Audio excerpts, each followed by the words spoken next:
I'm sitting here in Sydney now, and I've just shown the numbers in Victoria as well. Here are two very highly populated states where there have been large outbreaks of COVID-19, and clearly what has pushed down infection rates now has been the vaccination, and the issues, the health issues with the vaccines themselves have been minimal in the extreme. Well, I mean, that's the bit about the issues about the adverse events. I think we need to have a discussion about. I would like to see more data on the adverse events. I mean, there's more and more data coming out. I've been overwhelmed in the last week from being contacted by people who have had strokes, paralysis.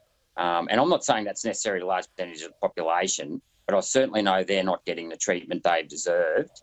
A lot of them are being turned away from hospital. A lot of them are being told they've got mental health issues. You know, I know people have had strokes and been you want to be very paralysed. careful. You want to be very careful about publicly linking issues like that to the vaccine because it can create the wrong impression. But well, I mean, Chris, these people have been told to take the second shot after they've actually been paralysed down the right-hand side, for example, or had a stroke.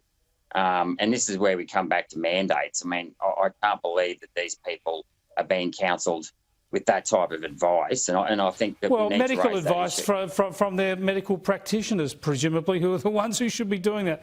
Thanks for talking to us, Gerard. I appreciate it. One eternity later. Yeah, it was pretty terrible to see how panicked our governments became, how much power they were quick to grab, how they censored and misled us, how they used fear, and how most of the media were accomplices in the fear campaigns, how so many people were only too keen to surrender their rights, perhaps driven by that fear, but also how many people unleashed their inner police sergeant mentality, their inner community dobber and their inner dictator.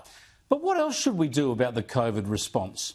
Well, any remaining COVID vaccine mandates need to go, of course, that's for sure. And we simply have to have a proper Royal Commission into the COVID response, which the Albanese government has refused to do.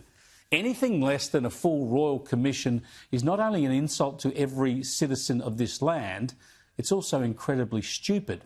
Because if you don't think you can learn anything useful from examining the failures and the successes of our pandemic response, then you shouldn't really have a role in government.